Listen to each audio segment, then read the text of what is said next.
안녕하세요. 고르다 치과의원의 고상원 원장입니다.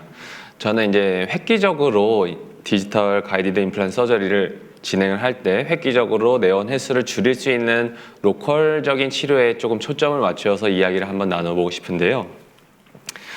일단 저에 대한 간단한 소개를 드리면 저는 2019년 10월에 강남구의 고르다 치과의원을 개원하였고요. 그 이후로 이제 진료를 이어가다가 2020년경에 디지털 장비에 조금 관심이 생겨서 트리오스포와 3D 프린터 그리고 3쉐입 임플란트 스튜디오, 덴탈 시스템 등의 프로그램을 구입하였습니다. 수많은 시행착오를 겪으면서 현재까지 4,400개의 픽처를 가이드 수술로 식립을 하였고 약 1,200개 정도의 가이드를 원내 제작하였습니다. 여기에서 제가 겪었던 여러 시행착오들을 여기 앞에 계신 선생님들과 원장님들과 함께 나누고자 이 자리에 섰습니다. 첫 번째 케이스부터 보겠습니다. 62세 강원도 영월에서 오신 남성 환자분이시고요. 파노라마 사진 보시다시피 양쪽으로 잔존골 매우 부족하고 하악에도 치아들이 상당히 좀 부족한 상황입니다. 치조골도 부족하고요. 군의 사진입니다. 잔존 치아 거의 남아있지 않고 상악에는 덴처 끼신 지 조금 되신 상태입니다. 개원 초반이라 사실 사진 자료가 많이 없는데 이것도 이제 원가이드 팀의 도움을 받아서 원가이드 서저리를 진행하였습니다. 상하게 10개 임플란트 식립을 계획하였고요. 하악도 마찬가지로 이렇게 진행하였습니다. 총 18개 임플란트를 식립을 하였고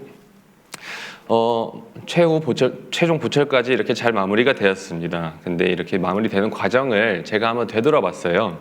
군의 사진까지 그냥 무난하게 여러 원장님들 잘 하시듯이 저도 똑같이 따라 했는데 이게 저는 좀 생각이 든 게 내원 횟수가 생각보다 굉장히 많았어요. 첫 번째 진단 및 상담, 두 번째 약관관계 체드, 그리고 상악 오피하고 드레싱하고 하악 수술, 그리고 하악 드레싱, 그리고 템덴처 딜리버리까지 또 덴처 쓰시다 보면 또 잇몸이 아픕니다 해서 덴처 내면 조정, 그리고 상악 세컨 오피까지 진행하고 상악 세컨 오피 하고 나면 아시겠지만 또 상악 덴처 못 끼겠어요, 너무 아파요, 또 드레싱 한번 하러 오시고, 그리고 픽처 레벨 인상 체득하고 템브리지 세팅 잘 안 받는 부분은 다시 인상 체득 다시 한번 하고 해서 총 14번, 기간은 총 9개월이나 소모가 되었습니다.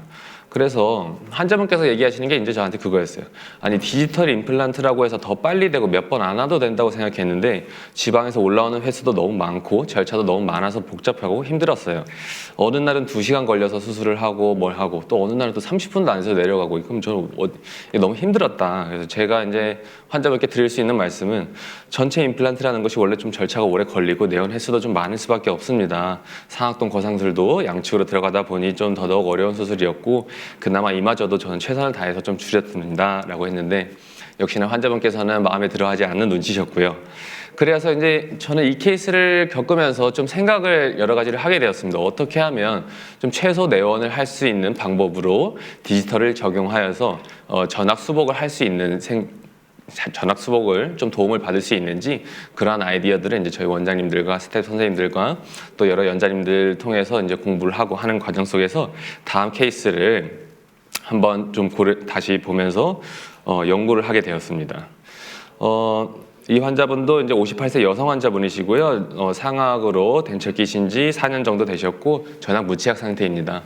파노라마 사진 보셔서 아시겠지만 상악 양측 상하악 전체로 치조골 많이 부족한 상황이시고요. 그래서 이제 요거를 어떻게 하면 스텝을 좀 줄여볼 수 있을까 하는 고민 중에서 무치약에서 이제 CT하고 스캔 파일의 중첩이 필요합니다. 이제 원가이드 시스템이든 그 서지컬 스텐트를 만들기 위해서는 그럼 이제 레코드 베이스 과정이라는 게 필요한데 그것이 이제 무엇이냐 하면은 쉽게 얘기해서 디지털 왁스림이죠. 디지털 왁스림하고 비슷하다고 표현할 수 있는데 마커를 이제 그 베이스에다가 이제 장착을 해가지고 그거를 문 상태로 환자분께 CT를 촬영하게 하고 그 CT를 촬영한 것을 기본으로 해가지고 저희가 이제 구강 내 인상 체득 혹은 이제 스캔한 부분과 이제 CT 파일을 중첩할 수 있게 이제 경조직이 없으니까 그런 방법을 이용하는데 그 과정을 한번 어떻게 하면 생략을 해볼 수 있을까 여러 가지 고민을 좀 해보다가 구강 내에 임시로 플러블 레진을 접착해서 CT 촬영을 한번 해봤어요. 그랬더니 생각보다 저의 예상으로는 짧은 생각으로는 레진이나 이런 것들은 CT상에서 잘 보이지 않을 거라고 생각을 했는데 임플란트 스튜디오 만약 CT를 촬영하고 보니까 생각보다 잘 보였습니다. 그래서 일반적으로는 이제 이런 식으로 지난번에 제가 몇 번 진행할 때는 다른 분 환자 사진인데 이런 레코드 베이스 과정을 좀 생략하고 이런 식으로 구강내 혹은 구개면에다가 레진 4군데 정도를 간단하게 플로우 레진을 부착하고 큐어링만 진행했습니다. 그리고 환자분께 입 다물지 말아주세요 하고 바로 방사선실로 옮겨서 CT를 촬영했습니다. 그래서 이런 식으로 이제 이 환자분을 계속 입을 다물지 못한 상태에서 그대로 이제 알지네이트 임프레션을 뜨는 거죠. 스캔을 해도 물론 가능하겠지만 이런 식으로 진행해서 이게 얼마나 CT랑 잘 중첩이 될 수 있을까 한번 테스트를 해봤습니다. 그래서 이거 제가 이제 간단하게 영상을 준비했는데 여기 이거 마우스 포인트로 한번 바꿔주실 수 있으실까요? 네.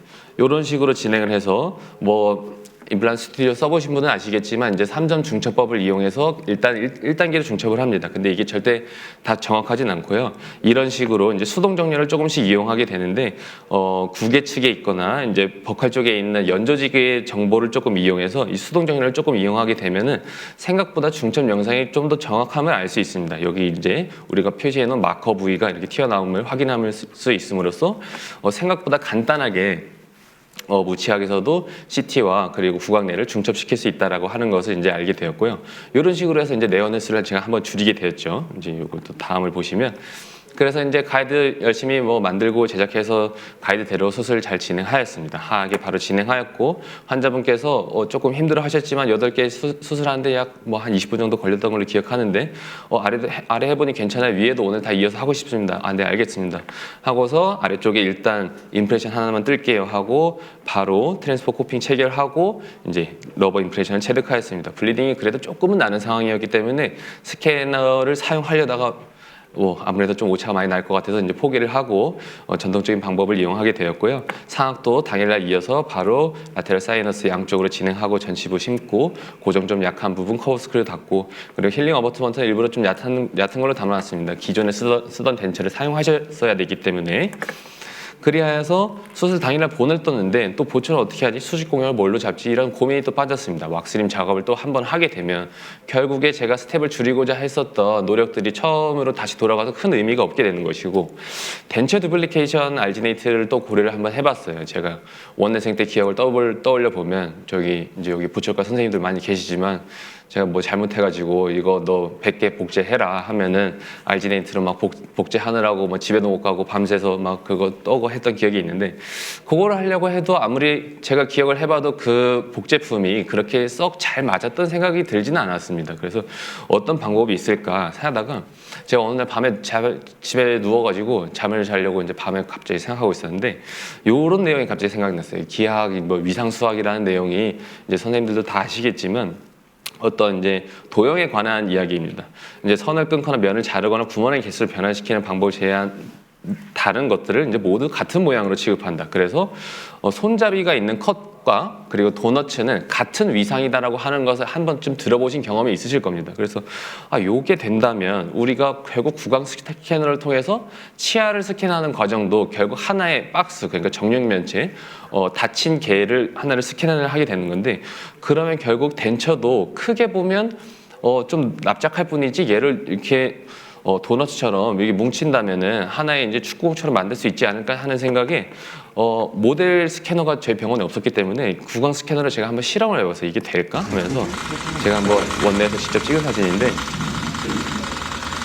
이런 식으로 일반적인 방법으로 이제 교환면과 치아가 있는 면을 스캔을 하고 이제 트리오스를 잘 달래면서 넘어가게 되다 보면은 이 부분이 이제 포인트가 될 텐데 살살살 달래서 내다 보면은 덴처 내면까지도 스캔을 하게 될 수 있습니다. 그러면 덴처 내면에 대한 정보가 읽히게 되고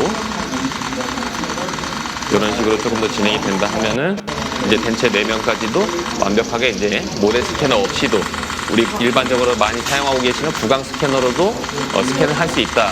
그리고 이제 3D 파일로, STL 파일로 이제 추출해낼 수 있게 되는 것이죠.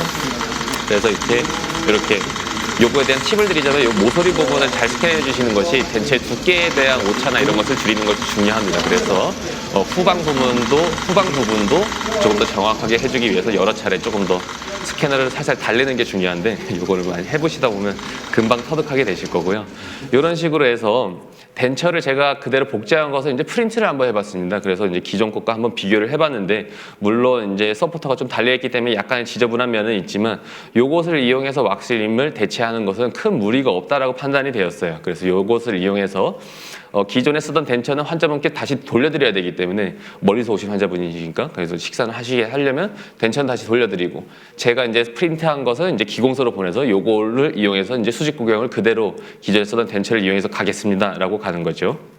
그런 식으로 해서 이제 상악은 기존 덴처 아직 사이너스 서저리가 많이 들어갔었기 때문에 상악 덴처는 기존 덴처 릴라이닝에서 그대로 사용하게 만들어 드렸고요. 하악은 수후 2주에 드레싱하러 오신 날에 커스텀 어버트먼트와 PMMA 브릿지를 바로 세팅해 드릴 수 있었습니다. 그래서 이제 상악이 충분한 시간이 지난 뒤에 세컨 오피를 진행하였고, 이제 임프레션 진행하여서 통상적인 방법으로 보철을 진행하려고 하였는데, 이 상황에서 또 조금 고민됐어요. 이제 어버트먼트 레벨 임프레션을 떠야 결국 이제 정확한 마진이나 이런 걸 통해서 더 정확한 지르코니아 보철물을 만들어낼 수 있을 건데, 어떻게 하면 또 여기에서 또 디지털을 한번 또 이용해 볼 수 있을까 하는 고민을 해봤습니다.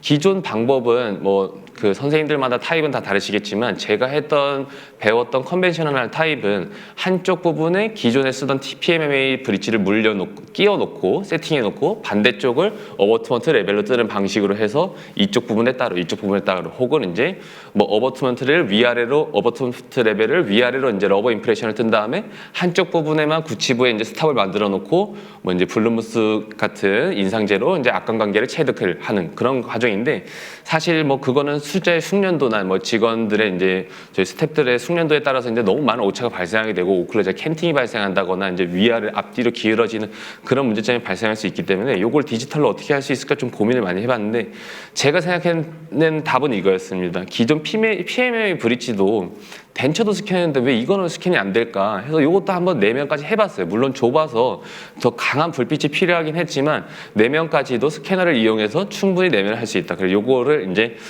서포터 깔끔하게 다듬어서 기공소에 보내서 제가 어버트먼트 레벨 이제 전통적으로 러버 임프레션 뜬 모델에다가 이 PMMA 브릿지를 카피한 3D 프린트한 모델을 세팅해 봤더니 생각보다 교합이 잘 맞는다. 이걸로도 충분히 마운팅이 가능할 것 같다라고 하여서 기존에 브릿지를 빼거나 하는 작업 없이 요거를 이제 교합 조정도 다 된 그대로의 상태인 거죠. 그래서 요거를 상태로 해서 마운팅을 해서 이제 최종 보철물을 제작한 과정입니다. 물론 핑크 이셀릭이 조금 부족하고 해서 저도 이때 아직 임상 경험이 많이 좀 없을 때라 약간 부족한 면은 있었지만, 환자분께서는 이제 매우 만족하셨고 임시 치아보다 더 단단한데 깔끔한 치아가 들어와서 약간 무겁긴 하지만 매우 만족스럽다라고 말씀해 주셨습니다. 여기까지 이제 오면서 많은 스텝을 줄였다고 생각했는데 조금 더 욕심을 내보고 싶었어요. 그 다음은 그래 뭘 더 해볼 수 있을까? 유의미할 정도로 스텝은 줄였는데 좀 더 발전을 시켜볼 수 없을까? 텐덴처의 불편함, 특히 하악에서의 텐덴처의 불편함은 환자분께 얼마나 많은 저희가 설득과 말씀해야 되는지 잘 알고 있습니다. 그래서 수술과 동시에 커스텀 어버트먼트를 제작 세팅할 수 없을까에 대한 고민을 좀 해봤습니다. 그래서 60세 남한 환자분이신데요. 남아있는 치아가 매우 좋지 않습니다. 파노라마 사진상에서도 전반적으로 치주염이 심각한 상태이시고 양쪽 구치부 모두 다 상악 구치부 모두 다 사이너스 어프로치가 필요한 상황으로 보입니다. 군의 사진이고요. 그래서 요 환자분 같은 경우에는 이제 통상적으로 진행했듯이 이제 상악의 원가이드 시스템 이용하여서 9개 임플란트 식립하였습니다. 환자분께서 치과에 대한 공포증이 좀 있으셨기 때문에 상악은 남아있는 잔존치 하나 발치하고 수술 진행하면서 텐덴처 제작하여가지고 릴라이닝 해서 세팅해드렸고요. 하악 수술은 조금 미루고 싶다 하셔서 하악 수술은 조금 천천히 진행하였습니다. 하악 수술을 진행하면서 제가 조금 욕심을 한번 내봤습니다. 하악의 잔존치아 이제 하나씩 이렇게 보실 수 있을 텐데, 하나 남아있는 것을 아까 그 허성 원장님 케이스에서도 보였는데, 그 잔존치아 하나 두 개 남은 걸로 원가이드 시스템을 만들게 되면 그나마 조금이라도 더 고정을 얻을 수 있는 기회가 있거든요. 그 가이드가 움직이지 않게 안정적으로 할 수 있는 기회가 있거든요. 그래서 요거 하나를 남겨놓은 상태로 기공소에 의뢰를 해서 이거를 제가 미리 픽스처 위치를 모두 임플란트 스튜디오를 통해서 설정을 하고 거기에 맞춰서 커스텀 어버트먼트를 미리 한번 제작을 해달라. 그리고 거기에 맞춰서 PMA 크라운까지 미리 밀링을 해달라. 그러면 수술 당일날 발치와 동시에 임플란트 식립, 커스텀 어버트먼트 세팅, PMA 브릿지 세팅까지 한 번에 될 수 있지 않을까라고 생각을 했습니다. 그리하여서 결론이 이렇습니다. 결론은 이제 하악 8개 임플란트 발치와 동시에 식립하게 되었고요. PMA 브릿지 세팅한 사진입니다. 근데 이것은 사실 좀 보여드리기 위한 사진이고 실제 수술 과정은 그렇지 않았습니다. 제가 수술 영상을 간단하게 영상을 좀 찍어봤는데 커스텀 어버트먼트를 헥스로 제작을 했기 때문에 이 3개의 구치부는 이제 3개의 픽처를 이제 같이 맞추는 게 중요했는데 이 3개의 헥스를 정확하게 맞추는 것이 굉장히 중요했어요. 근데 제가 약간은 오만했던 게 가이드 서저리를 많이 하다 보니까 앵커핀 없이도 여기 앞에 영상 보시면 자연치에 하나 남은 것 요거 하나만 가지고도 이 3개의 임플란트 픽처의 헥스를 모두 다 맞출 수 있다라고 약간 자만을 했습니다. 그런 식으로 해서 여기 이제 배럴을 보시면은 제가 지금 딱 맞추는 거 보는데 뒤로 살짝 빼면서 보면 약간의 어쩔 수 없는 유격이 발생을 하게 됩니다. 픽스처와 이 토크렌치 드라이버에 또 유격이 있을 수밖에 없기 때문에 여기에서 조금씩 발생한 오차를 3개를 한 번에 맞추는 것이 수술 당일날은 절대 불가능하더라고요. 그리하여서 결국 3개의 임플란트 커스텀 어버트먼트까지 어떻게 맞춰는 봤는데 시간이 없다고 빨리 끝내달라고 하셔가지고 영상을 다 못 보여드리는 점은 좀 죄송한데 이런 식으로 해서 3개를 다 맞추는 거는 이거는 오늘 내로 집에 못 가겠다. 2개씩만 잘라서 맞추자라고 이제 타협을 보고 환자분께 2개씩만 맞춰서 이렇게 진행을 한 영상입니다. 그런 식으로 하여서 이런 식으로 이제 마무리가 되었고요. 각도나 잇몸 치유 상황에 따라서 적합도가 좋지 않은 몇 개의 어버트먼트는 새로 제작을 하게 되었습니다. 아무래도 이제 연조직이 힐링되면서 서브로 내려가거나 혹은 이제 슈프라로 올라간 어버트먼트 레벨에 대한 것들은 이제 새로 제작을 하게 되었고요.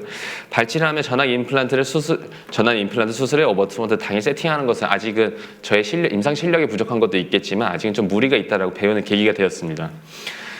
그래서 발치를 하면서 모든 걸 맞추는 건 좀 어렵구나. 그렇지만 요거는 어떻게 좀만 더 맞춰보면 해볼 수 있을 것 같은데 하는 생각에 수술 당일날 어버트먼트 세팅, 템브리지 세팅을 힐드리지에서는 한번 해보면 조금 가능하지 않을까라는 생각을 좀 해보게 되었습니다.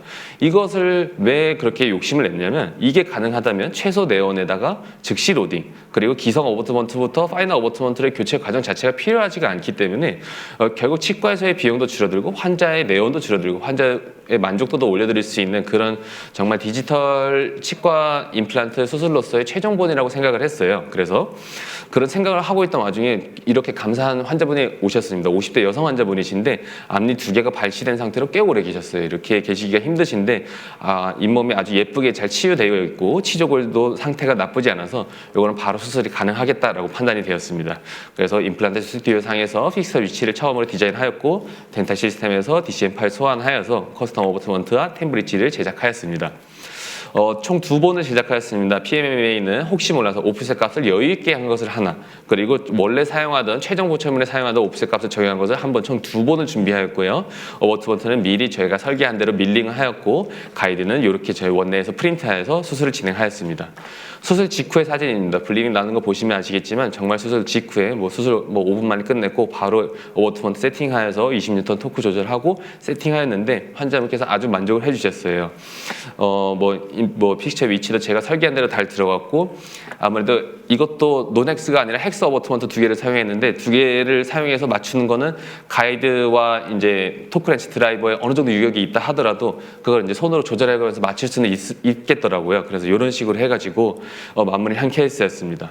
그래서 수술 직후 2주 뒤의 사진이고 최종 보철이 올라간 사진입니다. 이 최종 보철이 조금 안 예쁘게 나왔는데 이럴 거라면 처음부터 파이널 보철을 제작하는 단계도 우리가 조금 더 연구하고 오차를 줄이는 방법을 노력하다 보면 가능하지 않을까라는 생각을 좀 하게 되었습니다. 그래서 지금도 열심히 저희 원장님들과 매일 고민하면서 토론하면서 연구를 하고 있는 과정 중입니다.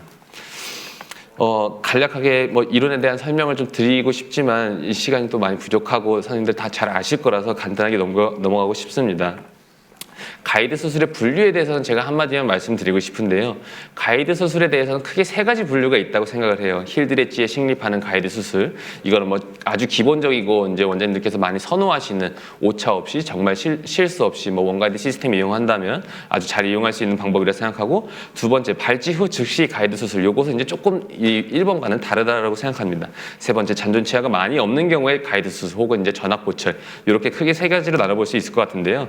힐들 엣지에 식립하는 것에서 가장 중요한 것은 결국 CT 파일과 스캔 파일 간의 중첩이다. 중첩은 어떻게 하느냐 아시겠지만 이제 경조직 이용해가지고 진행을 하게 되죠. 모의 수술과 실제 수술에서 오차가 발생하였다면 중첩에서 문제가 생겼을 확률이 80% 이상이다라고 생각합니다. 그만큼 중첩이 스퍼 임포지션이 가장 중요한 요소이다라고 말씀드리고 싶고요. 경조직이 많은 경우에는 중첩을 걱정할 필요가 없습니다. 뭐 프로그램이 워낙 좋기 때문에 알아서 자동으로 머징을 다 시켜주기 때문에 뭐 걱정할 이유가 없고, 다만 수술 부위 주변으로 보초물이 많거나 자연치가 많이 없는 경우에는 중첩이 좀 어려워질 수 있습니다. 작은 중첩이 안 되는 경우 수동 정렬을 이용해야 되는데 조금 어렵고 시간이 좀 걸린다는 단점이 있겠습니다. 3점 중첩법을 이용해서 이렇게 자연치가 많은 경우에 모델과 CT 파일을 중첩하는 것은 뭐 여러분들도 선생님들도 많이 해보셨기 때문에 잘 아실 거라 생각해서 간단하게 넘어가도록 하고요.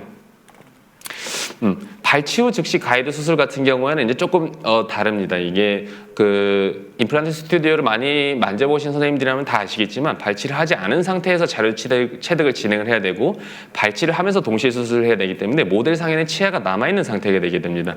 그래서 이런 식으로 모델 스캔, 구강 스캔된 데이터 내에서 임의로 이제 저희가 자연 치아를 삭제를 하게 되는데요. 치아를 제거된 형태를 기반으로 이제 가이드가 생성이 되게 됩니다. 그러다 보면은 어떤 일이 발생하냐면 가이드 홀의 길이가, 배럴의 길이가 자체가 짧아질 수밖에 없어요. 그래서 오프셋을 아무리 줄여도 드릴이 이제 좌우로 튈 수 있게 됩니다. 배럴 자체가 얇아지게 되면 원가이드 최소 이제 뭐 8mm 이상은 잡아줘야지 안정적으로 오차 없이 들어갈 수 있는데, 이 배럴 자체가 얕아지게 되면 드릴이 튈 수 있게 되고, 그래서 이제 뭐 플래티닝 드릴을 사용, 아까 다른 원장님들께서 많이 말씀해 주셨지만 순서대로 건너뛰지 않고 이런 방법이 더 중요한데, 문제 해결을 위한 팁을 저도 또 여러 가지 생각을 해봤어요. 영상 보시면 제가 발치 후 즉시 식립을 위한 가이드를 하나 만들고 실제 저희가 사용하는 드릴을 넣어서 해봤는데 좌우로 이렇게 놀게 됩니다. 배럴이 짧게 되면 이만큼 오차가 발생할 수 있게 되는 거고요. 그래서 이런 거를 어떻게 하면 또 좀 방법을 바꿀 수 있을까? 뭐 제가 생각해본 방법으로는 임플란트 스튜디오 상에서 픽처의 깊이를 아이디어한 것보다 1.5에서 3mm 정도 아주 얕게 설정을 하게 되면은 이 배럴이 위로 올라오게 됩니다. 위로 올라오게 되면서 조금 더 배럴의 두께를 확보를 하게 될 수 있고요. 그리고 수술 당일날 식립하려는 픽처보다 한두 단계 정도 더 깊게 드릴링을 한 후에 저희가 이제 임상적으로 조금 더 깊게 드릴링을 하면은 좀 더 정확하게 수술을 할 수 있지 않을까 하는 방법입니다. 잔존 치아가 많이 없는 경우에는 제가 거의 다 끝났습니다. 거의 어려운 게는 CT에는 이제 뭐 경조직만, 스캔 데이터는 연조직만 체득할 수 있기 때문에 이제 기준점을 두어야 됩니다. 아까 이제 말씀드렸던 레진, 뭐 플로우 레진이나 다른 마커들을 이용한 방법이 있을 것 같고요. 현재 이제 저희 원장님들끼리 이제 여러 가지 테스트를 하다 보니까 이제는 레진 볼 없이도 그냥 CT와 모델만 있어도 중첩시킬 수 있는 방법을 고안해냈는데, 이것은 이제 다음에 기회가 된다면 좀 더 시간 여유가 있는 곳에서 좀 더 많은 이야기를 좀 나눠보고 싶은 생각이 있습니다. 항암 치료로 이제 하악 전치 발치하고 틀니 사용 중이신 64세 여성 환자분이셨는데요. 이렇게 구치부에 뭐 거의 뼈가 없었습니다. 항암 치료를 워낙 오래 하셨고 덴처를 오래 끼셨기 때문에 3mm밖에 안 되는 잔존골이었습니다. 이런 경우에는 다른 원장님들, 선생님들 아까 좋은 케이스 많이 보여주셨는데 저는 실력이 많이 부족해서 이 정도로는 구치부에는 식립이 좀 어렵지 않을까 싶어서 멘탈 포라멘 내측으로 봤더니 약간의 좀 뼈가 있는 상황, 요거는 요 부분은 어떻게 좀 해볼 만한데 해서 5개 임플란트를 멘탈 포라멘 내측으로 원가리 시스템을 이용해가지고 설계를 하였고 CT상으로 중첩하였고, 요것도 수술이 간단하게 생각하면 뭐예요? 어렵지만 원가리 시스템 도와서 한다면 이것도 이제 저희 같이 일하시는 페이닥터 원장님께서 수술 20분 만에 끝낸 걸로 제가 기억을 하는데, 이런 경우에도 바로 수술 당일날 전통적 방법을 이용해가지고 러버 임프레션 뜨고 이렇게 PMMA 브릿지 좀 길게 만들어서 환자분께 만족시켜 드릴 수 있게 사용을 해드렸다, 이렇게 말씀드릴 수 있습니다. 디지털 덴티스트를 이용하면 생각보다 많은 곳에 우리가 이런 증례들을 이용할 수 있고 한다는 것을 보여드리기 위해서 저희 시행착오들을 많이 보여드리면서 물론 뭐 안 좋은 케이스들도 많이 있지만 보여드리는 자리로 좋은 것만 갖고 나왔습니다. 그래서 다음에 기회가 된다면 어떤 경우에 디지털 임플란트가 페일되는가에 대해서도 한번 꼭 이야기를 나눠보고 싶은데 그런 기회가 오스템에서 주어진다면 너무 감사할 것 같고요.